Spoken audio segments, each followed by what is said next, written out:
Em nome do Pai que me criou e do Filho que me resgatou, do Espírito Santo que me santificou, divina vontade, reina na minha vontade, ó minha mãe, eu te amo, tu me amas, dai-me um gole da vontade divina, minha alma. Me abençoa, Mãe, para que todas as minhas ações sejam feitas diante de vossos olhos maternais. Suprema Majestade, eu venho em sua divina vontade, em nome de todos, do primeiro ao último homem que existirá na terra, para dar a ti as homenagens que tendes direito, as adorações, os louvores, o amor, as reparações por todos e por cada pecado.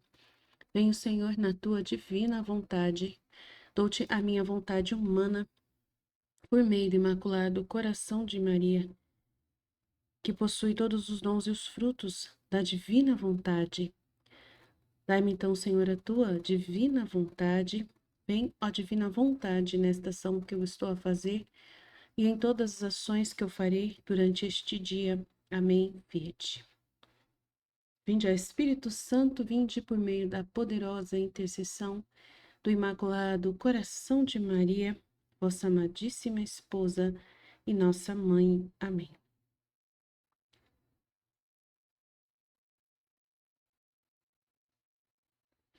Leitura do Livro do Céu, volume 1, continuando diferentes modos de falar de Jesus. Mas antes de continuar por ordem do confessor atual, devo manifestar os vários modos com os quais o Senhor me falou. Parece-me que os modos com os quais Deus me fala sejam 4, mas esses 4 modos de falar de Jesus são muito diferentes das inspirações. Primeiro, o primeiro modo é quando a alma sai fora de si. Mas antes quero explicar o melhor que posso. Sair de mim mesma. Isso acontece de 2 modos. O primeiro é instantâneo, quase como um relâmpago, e é tão repentino que me parece que o corpo se eleva um pouco da cama para até seguir a alma.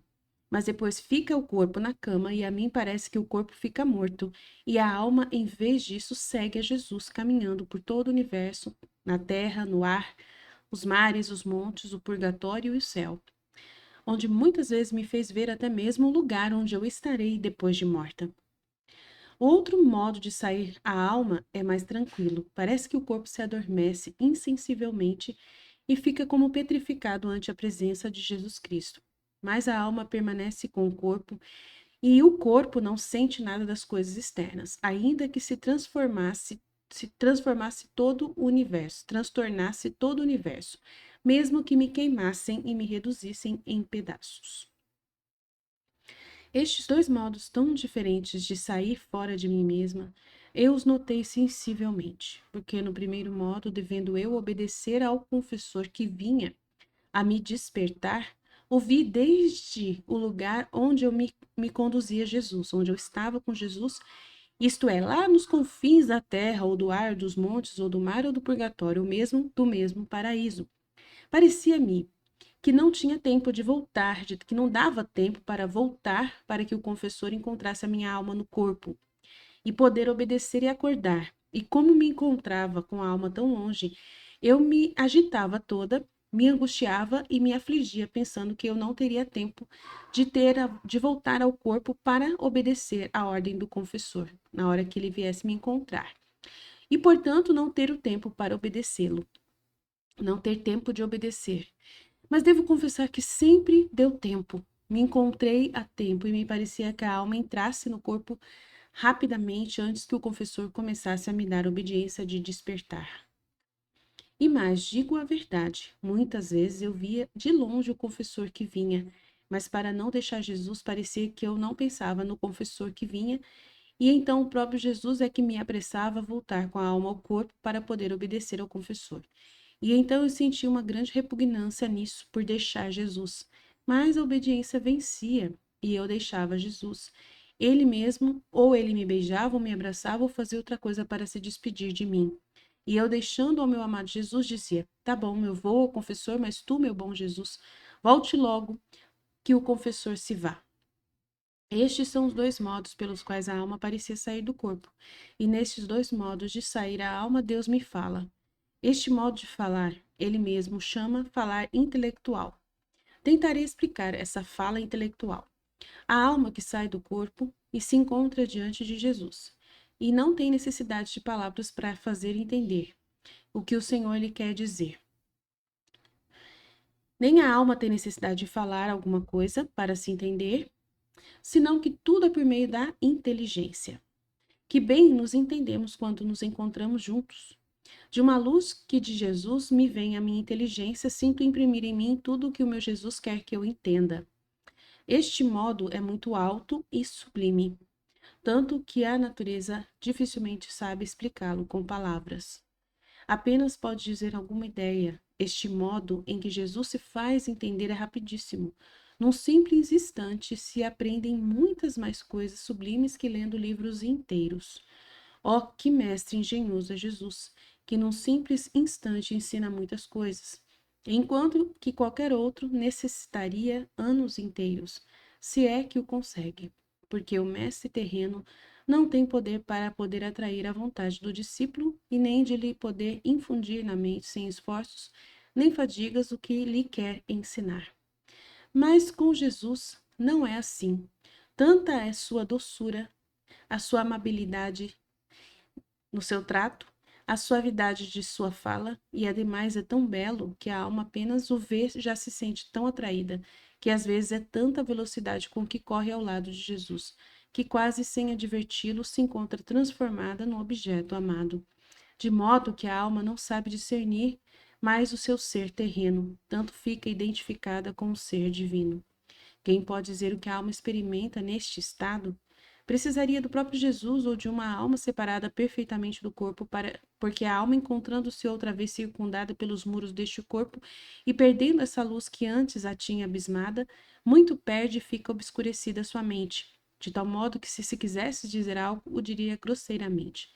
Para dar uma ideia, digo que me imagino a um cego de nascimento que nunca teve o bem de ver o que há no universo inteiro e que por poucos minutos tivesse o bem de abrir os olhos à luz e pudesse ver tudo o que contém o mundo, o sol, o céu, o mar, as tantas cidades, as tantas máquinas, as variedades das flores e tantas outras coisas que há no mundo, e depois daqueles poucos minutos de luz voltar à cegueira de antes. Poderia essa pessoa dizer claramente tudo o que viu? Somente poderia fazer um esboço, dizer alguma coisa confusamente. Isto é uma semelhança do que acontece quando a alma se encontra separada do corpo e depois volta no corpo, e não sei se eu digo desatinos, mas, assim como a esse pobre cego ficaria apenas da perda da vista, assim a alma vive gemendo e quase em um estado violento, porque a alma se sente violentada sempre para consumo bem.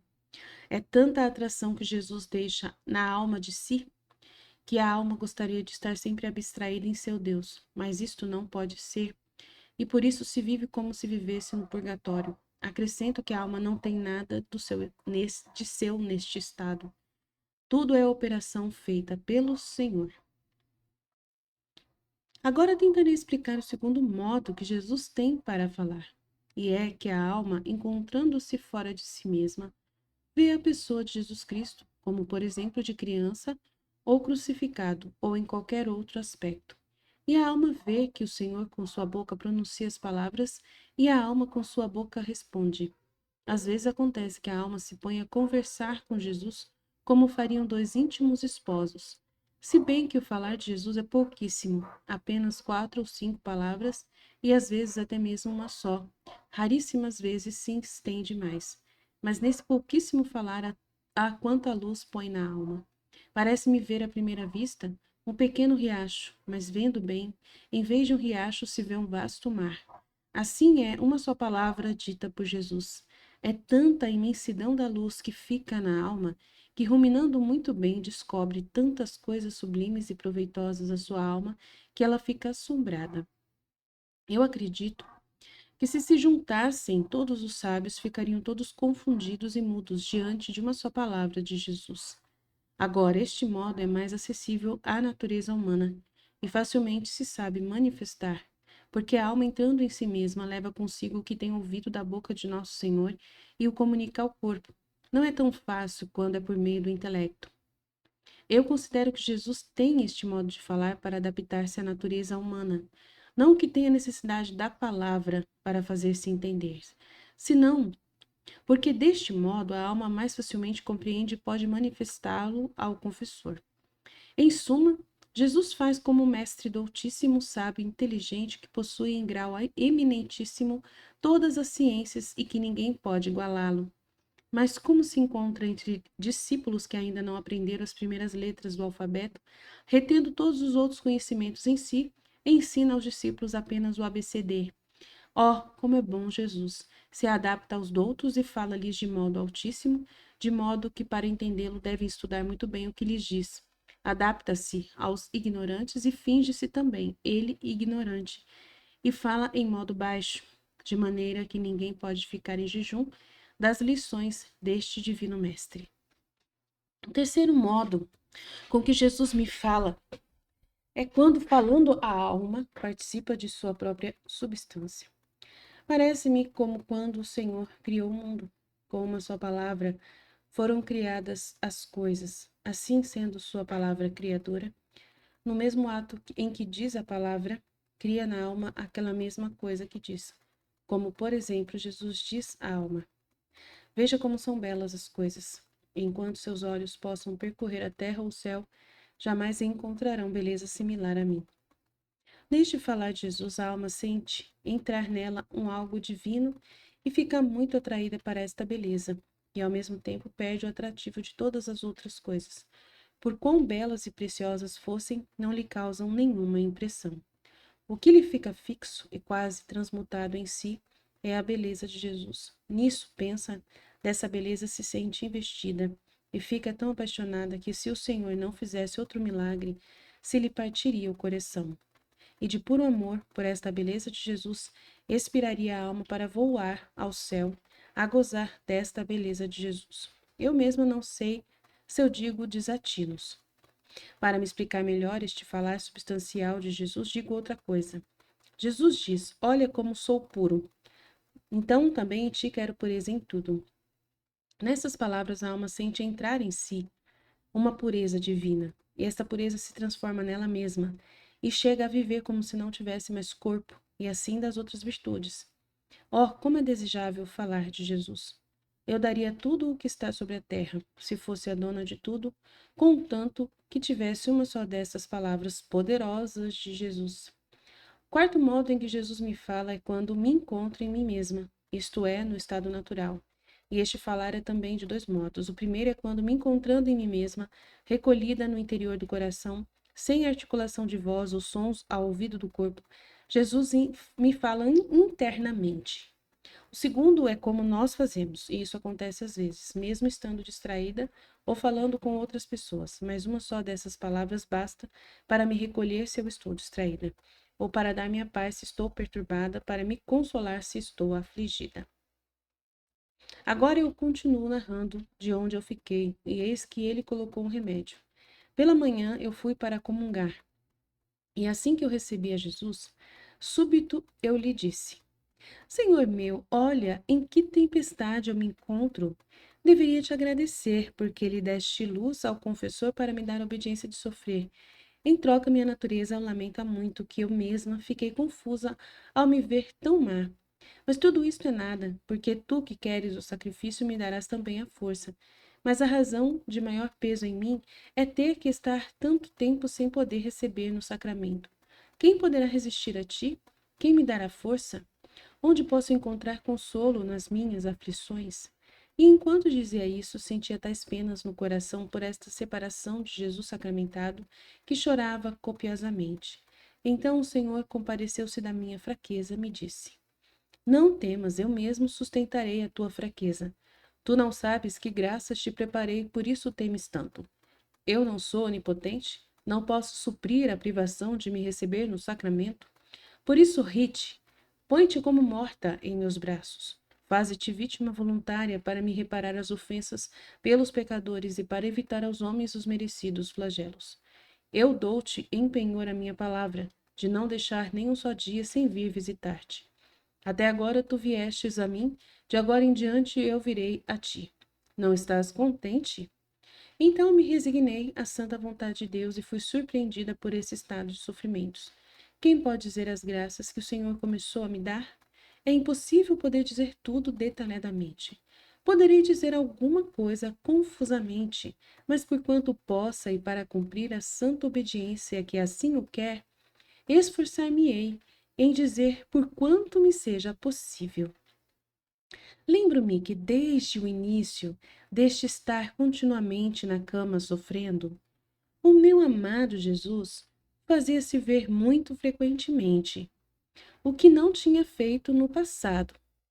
Desde o início me disse que queria que levasse um novo sistema de vida para me dispor àquele casamento místico que me havia prometido, e me dizia: Amada do meu coração, te coloquei neste estado a fim de poder vir mais livremente e conversar contigo. Olha, eu te liberei de todas as ocupações externas, a fim de que não só a alma, mas também o seu corpo esteja à minha disposição. E assim podes estar em contínuo holocausto diante de mim.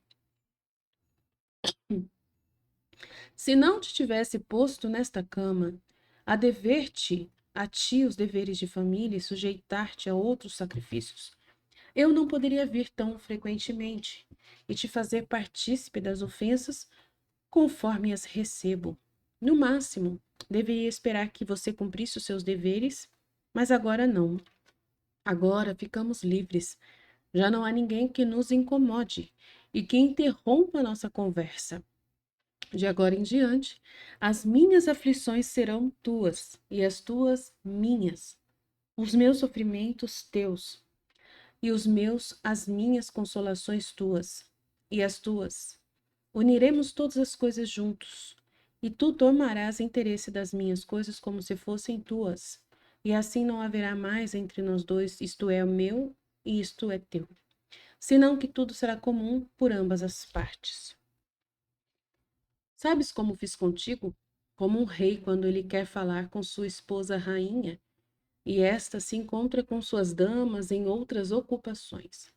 O rei, o que ele faz? A toma e a leva dentro de seu quarto, fecha as portas para que ninguém possa entrar a interromper sua conversação e ouvir seus segredos. E assim, estando sós, se comunicam reciprocamente suas aflições e seus consolos. Agora, se algum imprudente fosse bater à porta, a gritar atrás dela, e não os deixasse gozar em paz sua conversa, o rei não o tomaria mal? Foi o que eu fiz contigo. E se alguém te quiser distrair desse estado, também me desagradaria. E ele continuou a dizer-me: Quero de ti perfeita conformidade com a minha vontade, de tal modo de desfazer tua vontade na minha. Desapego absoluto de tudo, de todas as coisas, tanto que tudo o que é terra quero que seja tido por ti como esterco e podridão, que dá horror até de olhar. E isto porque as coisas terrenas, ainda que não se tivesse apego a elas, só tê-las em torno e olhá-las obscurece as coisas celestiais e impedem realizar esse matrimônio místico que eu te prometi. Além disso, quero que, assim como eu fui pobre, também me imites na pobreza. Deves considerar-te nesta cama como uma pobrezinha. Os pobres se contentam com o que têm e agradecem-me primeiro a mim e logo a seus benfeitores. Assim você aceita-te como te é dado, sem pedir nem isto nem aquilo, porque poderia ser um estorvo em tua mente e com santa indiferença, sem pensar se isso te faria bem ou mal, te submeta à vontade dos demais. Isso me custou muito no princípio, especialmente pelas obediências que me dava o confessor. Não sei por quê, mas queria que tomasse quinina, uma vitamina, e tinha imposto a obediência de que cada vez que voltasse o estômago a vomitar, outras tantas devia também voltar a tomar o alimento novamente. Agora a vitamina me estimulava o apetite e às vezes me sentia muita fome. E às vezes eu sentia com ela muita fome.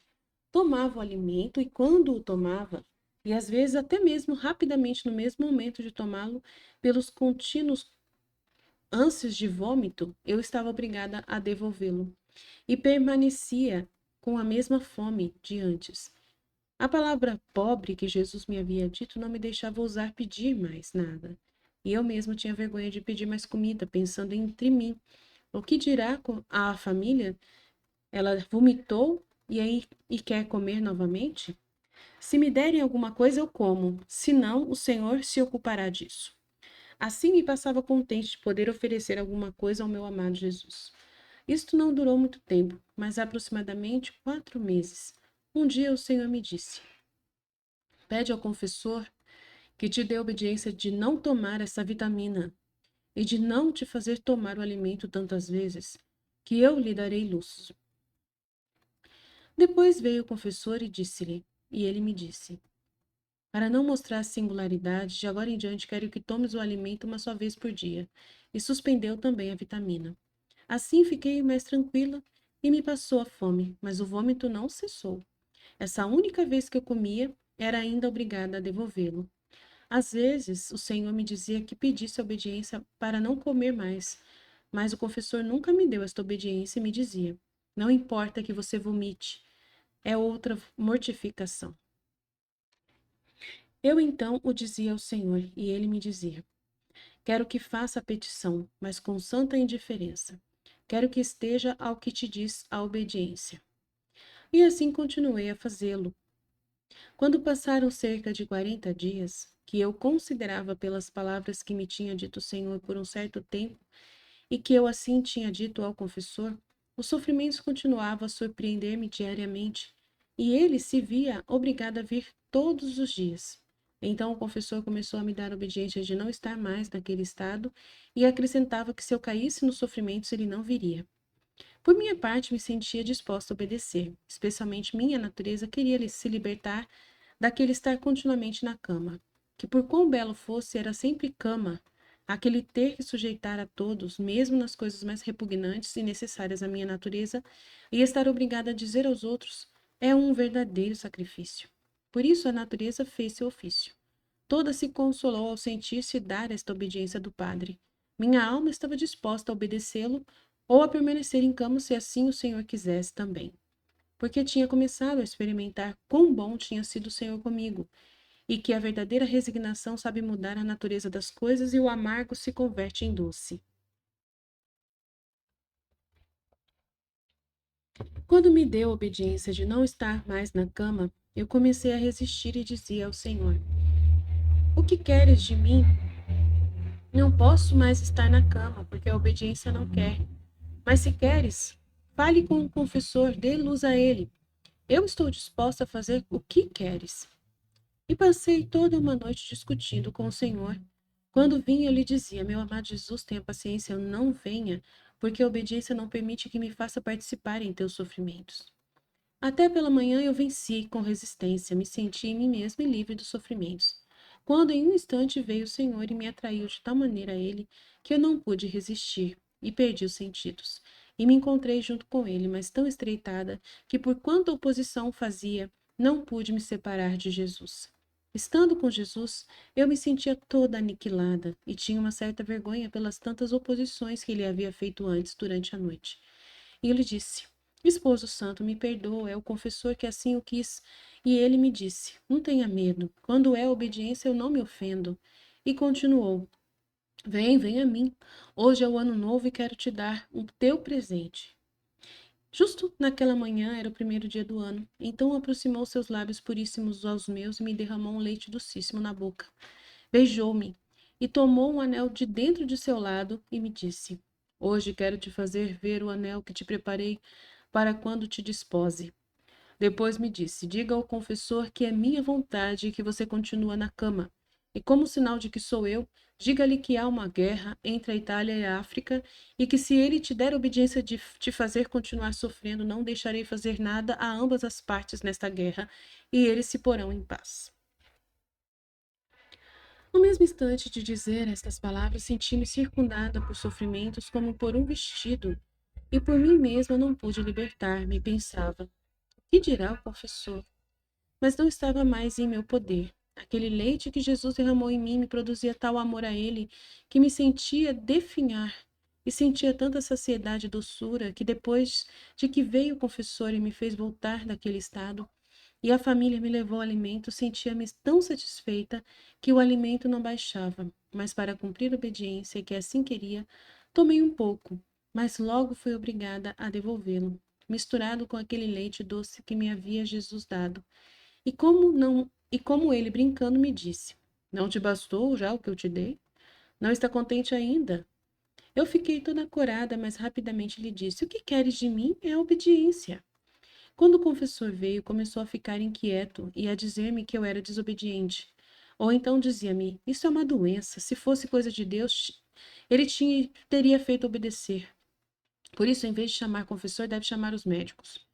Quando ele terminou de falar, eu lhe disse tudo o que me tinha dito o Senhor, como disse acima. E ele me disse que se era verdade, que realmente havia guerra entre a África e a Itália, e disse: Veremos então se nada vai acontecer. E assim ficou persuadido de me fazer continuar sofrendo. Depois de cerca de 4 meses, um dia o confessor veio e me disse que realmente haviam chegado notícias de que a guerra que havia entre a África e a Itália, sem fazer nenhum dano entre elas, havia acabado, assinando a paz. Assim o confessor ficou mais convencido e me deixou ficar em paz. Então, meu Deus Jesus não fazia outra coisa que me dispor daquele matrimônio místico, o qual me havia prometido. Se fazia ver, estando eu nesse estado, às vezes 3 ou 4 vezes ao dia, como lhe agradava, e às vezes era um contínuo ir e vir dele, me parecia um apaixonado que não sabia ficar sem sua esposa. Assim fazia Jesus comigo, e às vezes chegava a me dizer: Olha, eu te amo tanto que não sei estar se não venho. Sinto-me quase inquieto pensando que você está sofrendo por mim e que está sozinha. Por isso vim para ver se tem necessidade de alguma coisa. E enquanto assim dizia, ele mesmo me levantava a cabeça, colocava seu braço atrás do meu pescoço e me abraçava. E enquanto assim me tinha, me beijava. E se era tempo de verão e fazia calor, de sua boca mandava um alento refrescante, ou bem tomava alguma coisa em sua mão e me abanava, e depois me perguntava: Como te sentes? Não se sente melhor? Eu lhe dizia: Em qualquer modo que eu estou contigo, está sempre tudo bem. Outras vezes vinha, e se me via muito fraca pelo contínuo estar naqueles sofrimentos, especialmente se o confessor vinha na noite, meu amante Jesus vinha, e me vendo naquele estado de extrema debilidade, tanto que às vezes me sentia morrer, se aproximava a mim, e de sua boca vertia na minha aquele leite. Ou bem me fazia pôr-me ao seu lado e eu chupava torrentes de doçura, de delícias e de fortaleza. E ele me dizia: Quero ser propriamente eu, o teu tudo, e também teu alimento da alma e do corpo. Quem pode dizer o que eu experimentava, tanto na alma como no corpo, por estas graças que Jesus me fazia? Se fosse eu a dizê-lo, espalhava-me demasiado. Recordo que, às vezes, quando não vinha logo, me lamentava com ele, dizendo: Ah, esposo santo, como me faz esperar, tanto que não podia resistir mais, me sentia morrer sem ti. E enquanto assim dizia, era tanta pena que sentia que chorava. E ele compadecia-me toda, me enxugava as lágrimas, me beijava, me abraçava e dizia: Não quero que chore. Olhe, eu estou contigo, me diga o que quer. Eu dizia-lhe: Não quero outra coisa senão a ti. E só deixarei de chorar quando me prometeres que não me farás esperar tanto. E ele me dizia: Sim, sim, te contentarei. Um dia, enquanto estávamos nisto e era tanta pena que eu sentia que não podia deixar de chorar, meu bom Jesus me disse: Quero te contentar em tudo. Sinto-me tão atraído por você que não posso fazer menos que fazer o que você quer. Se até agora te tirei a vida exterior e me manifestei a ti, quero agora atrair tua alma para mim, a fim de que onde quer que eu vá, possas vir junto comigo. Assim poderás desfrutar mais e te estreitar mais intimamente a mim, o que não fizeste no passado. Uma manhã, não me lembro muito bem, creio que tinham passado cerca de 3 meses desde que comecei a estar continuamente na cama. Enquanto estava no meu estado habitual, veio meu doce Jesus com um aspecto todo amável, como um jovem de 18 anos. Oh, como era belo!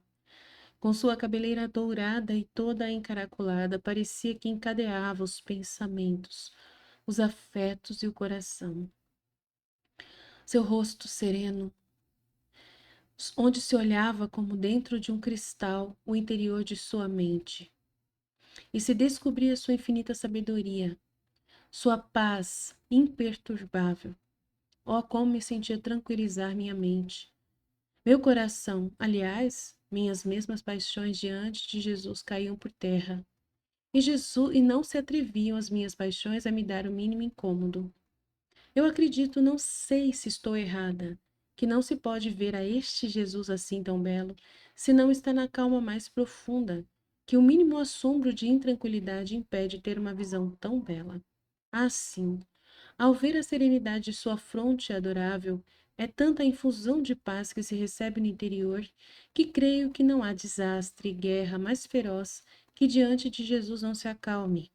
Ó meu todo e belo Jesus, se por poucos momentos que te manifestas nesta vida, comunicas tanta paz, de modo que se podem sofrer os mais dolorosos martírios, as penas mais humilhantes, com a mais perfeita tranquilidade, me parece uma mistura de paz e de dor. Que será no paraíso? Oh, como são belos seus olhos puríssimos, cintilantes de luz. Não é como a luz do sol, que querendo olhá-la danifica a nossa vista, não. Em Jesus, enquanto é luz, pode-se muito bem olhar e fixar o olhar. E só de olhar o interior de sua pupila, de uma cor celeste escura, oh, quantas coisas me dizia. É tanta a beleza de seus olhos, que um só olhar seu basta para me fazer sair de mim mesma e me fazer correr atrás dele por caminhos e por montes, pela terra e pelo céu. Basta um só olhar para me transformar nele e sentir descer em mim algo de divino. Quem pode dizer além da beleza do seu rosto adorável? Sua tez branca, sua pele branca e semelhante à neve, tingida de uma cor de rosas das mais belas. Em suas bochechas rosadas, descobre-se a grandeza de sua pessoa, com um aspecto majestoso e todo divino, que infunde temor e reverência, e ao mesmo tempo dá tanta confiança, que quanto a mim jamais encontrei pessoa alguma que me dê ao menos uma sombra de confiança que dá ao meu amado Jesus. Nem em meus pais, nem nos confessores e nem nas minhas irmãs. Assim, esse rosto santo, enquanto é tão majestoso, ao mesmo tempo é tão amável, e essa amabilidade atrai tanto, de modo que a alma não tenha a mínima dúvida de ser acolhida por Jesus. Por quão feia e pecadora se veja. Belo é também o seu nariz afilado, proporcional ao seu rosto. Graciosa é sua boca, pequena, mas extremamente bela. Seus lábios finíssimos de uma cor escarlate. Enquanto fala, contém tanta graça que é impossível poder descrevê-lo. É doce a voz do meu Jesus, é suave, é harmoniosa, enquanto fala, sai de sua boca um perfume tal que parece que não se encontra sobre a terra. É penetrante de modo que penetra tudo. Sente-se descer pelo ouvido ao coração. E ó, quantos afetos produz! Mas quem pode dizer tudo? Além disso, é tão agradável que acho que não se pode encontrar outros prazeres como os que se podem encontrar numa só palavra de Jesus.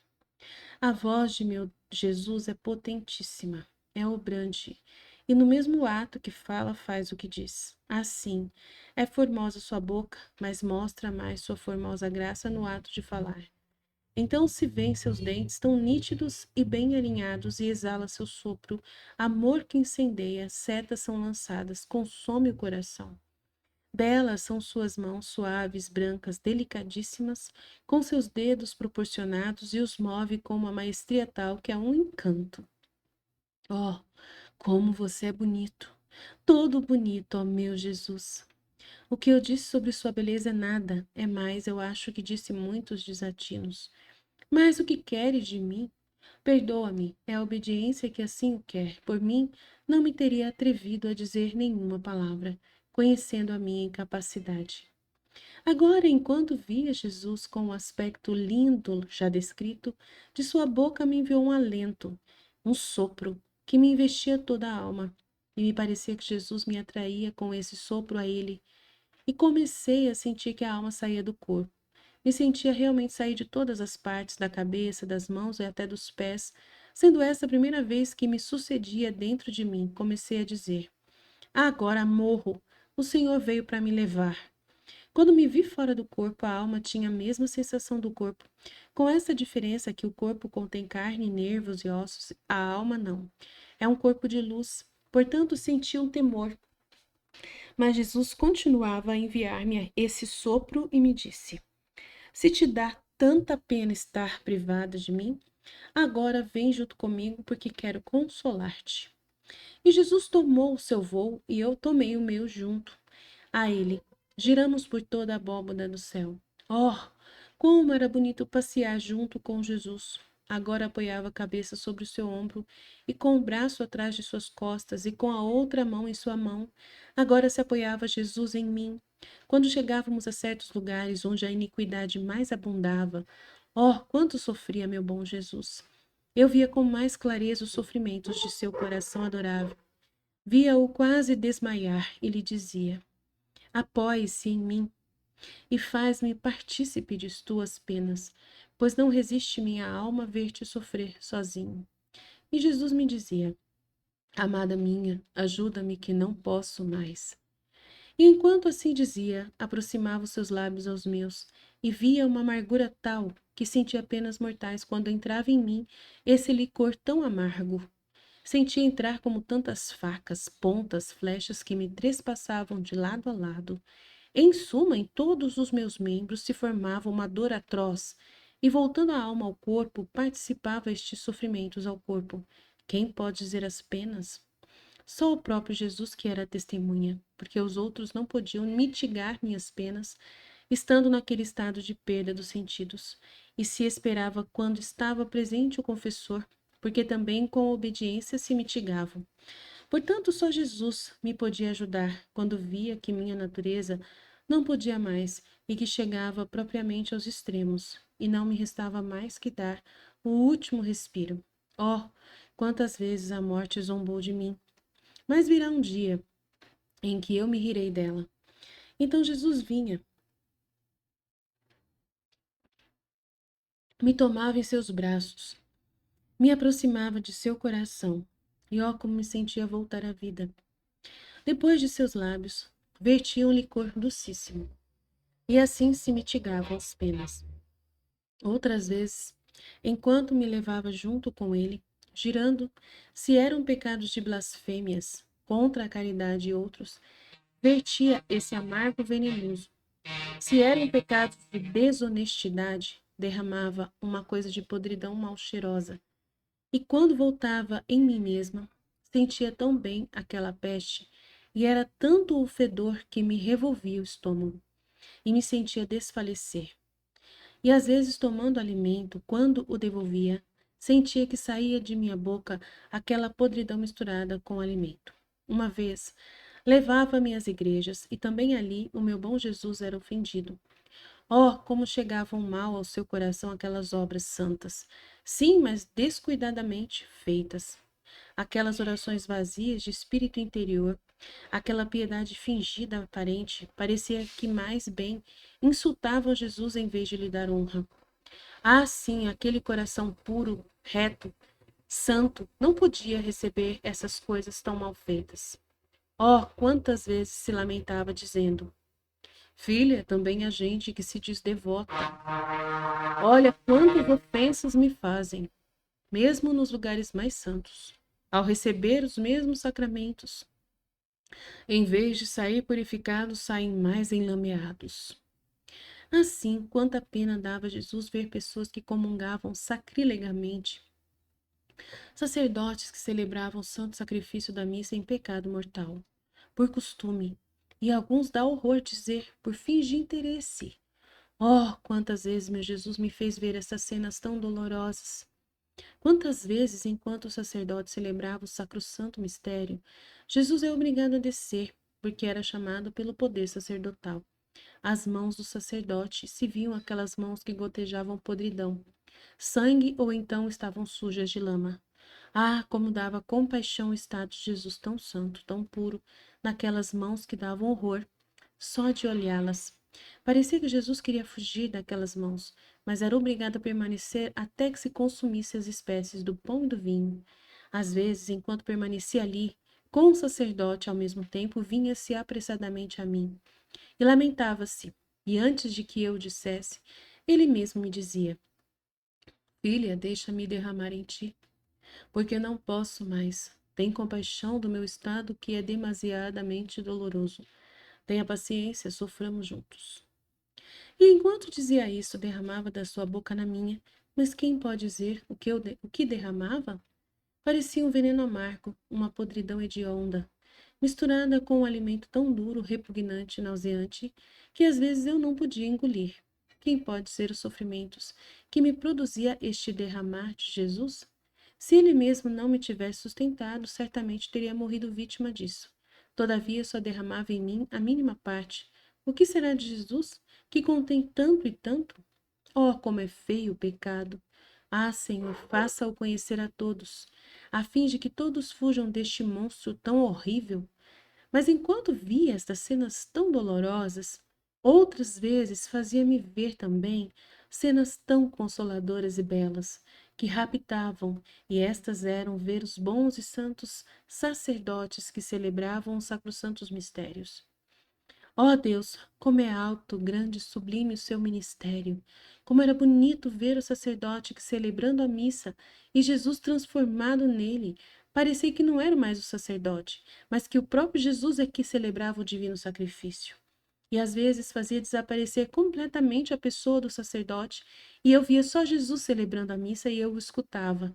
Oh, como era comovedor ver Jesus recitar aquelas orações ele mesmo, fazer todas aquelas cerimônias e movimentos que faz o sacerdote. Quem pode dizer o quão consolador eu achava que veria estas missas junto com Jesus celebrando? Quantas graças eu recebi, quantas luzes, quantas coisas eu compreendi. Mas como são coisas do passado, eu não as recordo plenamente. Por isso as passo em silêncio. Mas, enquanto dizia isso, Jesus moveu-se dentro de mim, chamou-me e não quer que deixe isto em silêncio. Ah, Senhor, quanta paciência é necessária contigo, pois bem te contentarei. Ó, doce amor, direi apenas alguma coisa pequena, mas dá-me tua graça para poder escrever, porque por mim não me atreveria a pôr nenhuma palavra sobre esses mistérios da missa tão profundos e sublimes. Agora, enquanto via Jesus ou o sacerdote celebrando o divino sacrifício, Jesus me fazia entender que na missa está todo o fundamento da nossa sacrossanta religião católica. Ah, sim, a missa nos diz tudo e nos fala de tudo. A missa recorda-nos a nossa redenção. Fala-nos detalhadamente das penas que Jesus sofreu por nós. Manifesta-nos também o seu amor imenso que não ficou contente por morrer na cruz, mas também quis continuar o estado de vítima na Santíssima Eucaristia. A missa também nos diz que os nossos corpos desfeitos, reduzidos a cinzas pela morte, ressurgirão no dia do juízo final junto com Cristo à vida imortal e gloriosa. Jesus me fazia compreender que a coisa mais consoladora para um cristão e os mistérios mais altos e sublimes de nossa santa religião católica são Jesus no sacramento eucarístico e a ressurreição dos nossos corpos à glória no juízo final. Esses são mistérios profundos que só os compreenderemos além das estrelas. Mas Jesus, no sacramento eucarístico, faz-nos quase tocar com a mão em vários modos. Em primeiro lugar, a sua própria ressurreição. Em segundo, o seu estado de aniquilamento sobre aquelas espécies. Mas também é verdade que nela está vivo e verdadeiro. Mas consumidas essas espécies, sua presença real não existe mais. Depois consagradas as espécies novamente, Jesus adquire novamente o seu estado sacramental. Assim, Jesus no sacramento nos recorda essa ressurreição dos nossos corpos à glória. E assim como Jesus, cessando o seu estado sacramentado, reside no seio de Deus, seu Pai, assim nós, cessando nossa vida, nossas almas também vão fazer morada no céu, no seio de Deus, e nossos corpos ficam aqui consumidos na terra. Assim que se pode dizer que não existem mais. Mas depois, com o prodígio da onipotência de Deus, nossos corpos no juízo final adquirirão novamente a vida, unindo-se com a alma irão juntos a gozar a bem-aventurança eterna. Pode-se dar coisa mais consoladora para um coração humano, que não só a alma, mas também o corpo deve agradar aos eternos contentamentos? A mim me parece que naquele grande dia, o final, acontecerá como quando o céu está estrelado e sai o sol. O que acontece? O sol, com sua imensa luz, absorve as estrelas e as faz desaparecer. Mas as estrelas existem. O sol é Deus. E todas as almas bem-aventuradas são as estrelas. Deus, com sua imensa luz, nos absorverá a todos em si, de modo que existiremos em Deus e nadaremos no mar imenso de Deus. Oh, quantas coisas Jesus nos diz no sacramento eucarístico! Mas quem pode dizê-las todas? Certamente me estenderia demasiado. Se o Senhor o permitir, reservarei para outra ocasião dizer alguma outra coisa. Agora, nessas saídas do corpo que o Senhor me fazia fazer, às vezes renovava minha promessa do noivado já dito. Quem pode dizer os ardentes desejos que o Senhor infundia em mim, de que se aceitasse, de que se efetuasse esse místico matrimônio? Muitas vezes ele rogava, dizendo: Esposo docíssimo, faça isso logo, não atrase mais minha íntima união contigo. Estreitemo-nos com vínculos mais fortes de amor, de modo que ninguém nos possa separar nem por poucos instantes. E Jesus agora me corrigia de uma coisa, agora de outra. Recordo que um dia me disse: Tudo o que é terreno, tudo deves tirar, não só do teu coração, mas também do teu corpo. Tu não podes entender quanto nocivo é e que impedimentos são ao meu amor, mesmo as mínimas sombras terrenas. Eu imediatamente lhe disse: Se tiver alguma outra coisa para tirar, diga-me, porque estou disposta a fazê-lo. Mas enquanto dizia isto, eu mesma percebi que tinha um anel de ouro no dedo que representava a imagem do crucificado. E imediatamente lhe disse: Esposo santo, queres que eu tire? E ele me disse: Te devendo, daria um anel muito mais precioso, mais belo, e no qual ao vivo estará impressa minha imagem, tanto que cada vez que o vir, novas flechas de amor receberá seu coração, por isso, este anel aí não é necessário. E eu prontamente o tirei. Finalmente chegou o suspirado dia. Depois de não pouco sofrer, recordo que faltava pouco para completar o ano de estar continuamente na cama. Era dia da pureza de Nossa Senhora. Na noite anterior daquele dia, o meu amado Jesus fez-se ver em atitude festiva. Aproximou-se de mim e tomou meu coração nas suas mãos. E olhou para ele, limpou e depois devolveu-me. Depois tomou uma vestidura de imensa beleza. Me parecia que o fundo era como com filetes de ouro de várias cores, e me vestiu com ela. Depois tomou duas gemas como se fossem brincos e os pôs em minhas orelhas. Logo me adornou o pescoço e os braços e me cingiu a testa com uma coroa de imenso valor. Adornada de pedras preciosas, toda resplandecente de luz, e me parecia que essas luzes eram tantas vozes que ressoavam entre elas e as claras notas falavam da beleza, poder, força e de todas as outras virtudes do meu esposo Jesus. Quem pode dizer o que eu entendi e em que mar de consolo nadava minha alma? É impossível poder dizê-lo. Agora, enquanto Jesus me cingiu a testa, me disse: Esposa docíssima, esta coroa te ponho, a fim de que nada falte para te fazer digna de ser minha esposa. Mas que depois que se realize nosso matrimônio, a levarei ao céu para reservá-la para o momento da sua morte.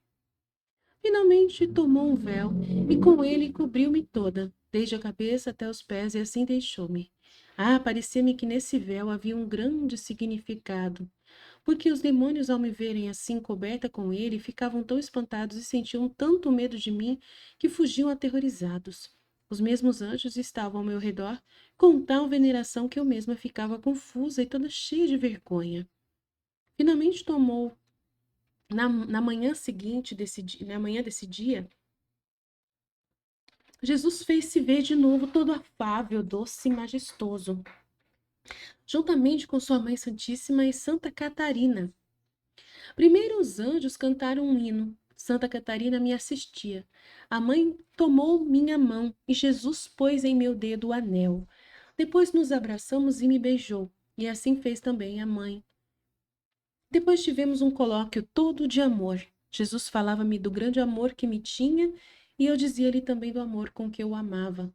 A Santíssima Virgem fez-me compreender a grande graça que eu tinha recebido e a correspondência que devia dar ao amor de Jesus. Meu esposo Jesus me deu novas regras para viver mais perfeitamente, mas como passou muito tempo, não as recordo muito bem. Por isso não as digo e assim terminou aquele dia. Quem pode dizer as finezas de amor que Jesus fazia à minha alma? Eram tais e tantas que é impossível descrevê-las. Mas o pouco que recordo tratarei de dizê-lo. Às vezes, transportando-me com ele, levava-me ao paraíso, e ali escutava os cânticos dos bem-aventurados. Via a divindade, os diversos coros dos anjos, as ordens dos santos, todos imersos, absorvidos e identificados na divindade de Deus. Parecia-me que em torno do trono dele havia muitas luzes, como se fossem mais que sóis resplandecentes, e a claras notas estas luzes denotavam todas as virtudes e atributos de Deus. Os bem-aventurados, refletindo-se em uma destas luzes, ficavam arrebatados, mas não chegava a penetrar toda a imensidão daquele dia, daquela luz, de modo que passavam a uma segunda luz sem compreender a fundo a primeira.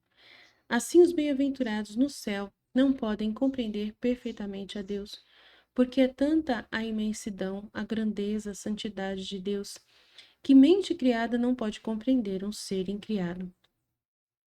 Agora, os bem-aventurados, refletindo-se nestas luzes, parecia-me que vinham participar nas virtudes destas luzes. Assim que a alma no céu se assemelha a Deus, com essa diferença que Deus é aquele sol grandíssimo e a alma é um pequeno sol. Mas quem pode dizer tudo que nessa beata morada se compreende? Enquanto a alma se encontra nesta prisão do corpo, é impossível. Enquanto na mente se escuta algo, os lábios não encontram as palavras para poder explicar-se. Me parece como uma criança que começa a balbuciar, que gostaria de dizer tantas e tantas coisas, mas afinal parece que ele não sabe dizer uma palavra clara. Por isso vou direto ao assunto. Só direi que às vezes, enquanto me encontrava naquela bem-aventurada pátria, passeava junto com Jesus no meio dos coros dos anjos e dos santos, e como eu era a nova esposa, todos os bem-aventurados se uniam conosco para participar das alegrias do nosso matrimônio. Me parecia que esqueciam seus contentamentos para cuidar dos nossos. E Jesus me mostrava os santos, dizendo: Vejam esta alma, é um triunfo do meu amor. Meu amor tudo superou nela. Outras vezes me fazia ficar no lugar que me tocava e me dizia: Este é o seu lugar, ninguém pode te tirar. E às vezes eu chegava a acreditar que não devia voltar mais para a terra, mas em um simples instante me encontrava fechada novamente no muro deste corpo. Quem pode dizer o quão amargo eu estava de volta? A mim me parecia pelas coisas do céu, que as desta terra tudo era podridão, insípido, fastidioso. As coisas que tanto deleitam os demais, para mim eram amargas. As pessoas mais amadas, mais respeitáveis que os demais, quem sabe o que teriam feito para entreter-se com elas, a mim me resultavam indiferentes e até fastidiosas. Só vendo-as como imagens de Deus, me parecia que podia suportá-las. Mas minha alma tinha perdido toda a satisfação. Nada lhe dava a menor sombra de contentamento. E era tanta pena que eu sentia que não fazia mais do que chorar e lamentar-me com o meu amado Jesus. Ah, meu coração vivia inquieto, entre contínuas ânsias e desejos. Me sentia mais no céu que na terra, sentia em meu interior uma coisa que me roía continuamente. Tanto que me resultava amargo e doloroso ter que continuar vivendo. Mas a obediência pôs um freio a estas penas minhas, mandando-me absolutamente que eu não desejasse morrer, e que só devia morrer quando o confessor me desse obediência. Então, para cumprir essa santa obediência, fazia quanto mais podia para não pensar nisso, porque meu interior era uma contínua ejaculatória de desejo de me querer ir. Assim, em grande parte, meu coração se acalmou, mas não de todo. Confesso a verdade, muito faltou nisto. Mas o que eu podia fazer? Não sabia deter-me. Para mim era um verdadeiro martírio. Meu benigno Jesus me dizia: Acalma-te. Qual é a coisa que tanto te faz desejar o céu? E eu lhe dizia: Porque quero estar sempre unida contigo. Minha alma não resiste mais estar separada de ti. Não só por um dia, nem sequer por um momento, por isso, a qualquer custo, quero ir. Pois bem, dizia-me, se é por mim, te quero contentar, virei a estar aqui contigo. E eu lhe dizia, mas logo me deixe e eu te perco de vista. Em troca no céu não é assim, lá jamais te perderei de vista. Às vezes também Jesus queria brincar, e eis como. Enquanto estava com estas ânsias, vinha apressado e me dizia, queres vir? E eu lhe dizia, onde? E ele, ao céu. E eu dizia, diz-me de verdade. E ele, apressa-se, venha, apressa-se. E eu, tá bom, vamos, mas temo que você queira fazer uma brincadeira comigo. E Jesus, não, não, de verdade quero te levar comigo. E enquanto assim dizia, sentia minha alma sair do corpo e junto com Jesus tomava voo ao céu. Oh, como me sentia contente. Então, acreditando que devia deixar a terra, a vida me parecia um sonho, o sofrer pouquíssimo. Enquanto chegávamos a um ponto alto no céu, eu vi os cantos dos bem-aventurados e eu me apressava. E eu apressava Jesus a me introduzir nessa bem-aventurada morada. Mas Jesus o tomava com calma. Em meu interior começava a suspeitar que não era verdade. Dizia: quem sabe se não é realmente uma brincadeira que você me fez? De vez em quando ele dizia: meu Jesus amado, faz depressa. E ele me dizia: espera mais um pouco. Desçamos outra vez à terra, olha lá. Aí está a perder-se um pecador, vamos. Talvez ele se converta. Peçamos juntos ao Eterno Pai que tenha misericórdia dele. Não queres que ele seja salvo? Não estás disposta a sofrer qualquer pena pela salvação de uma só alma? E eu, sim, tudo o que quiseres que ela sofra, estou disposta, desde que a salves. Assim íamos a esse pecador. Tentávamos convencê-lo, punhamos ante a sua mente as mais poderosas razões para rendê-lo, mas em vão. Então Jesus, todo aflito, me dizia: minha esposa, volta outra vez ao teu corpo, toma sobre ti as penas que lhe são merecidas, assim a divina justiça aplacada poderá usar com ele misericórdia. Você viu? As palavras não o abalaram, nem sequer as razões. Não resta outra coisa que as penas, que são os meios mais poderosos para satisfazer a justiça e para fazer render o pecador. Assim me levava de volta ao corpo. Quem pode dizer os sofrimentos que me vinham? Só o Senhor sabe que deles era testemunha. Depois de alguns dias, me fazia ver aquela alma convertida e salva. Oh, como estava contente Jesus e eu também. Quem pode dizer quantas vezes Jesus me fez ver esses jogos, me fez esses jogos? Quando se chegava ao ponto de entrar no céu, e às vezes mesmo depois de ter entrado, agora dizia que não tinha a obediência do confessor e por isso era conveniente voltar à terra, e eu lhe dizia: enquanto estive com o confessor, fui obrigada a obedecer-lhe, mas agora eu estou contigo, devo obedecer a ti, porque tu és o primeiro de todos. E Jesus dizia-me: não, não, quero que obedeças ao confessor. Então, para não me alongar muito, agora por um pretexto, agora por outro, me fazia voltar à terra. Muito dolorosos me resultavam estes jogos. Basta dizer que eu me tornei tão impertinente que o Senhor, para castigar minhas impertinências, não permitia tão frequentemente estas brincadeiras.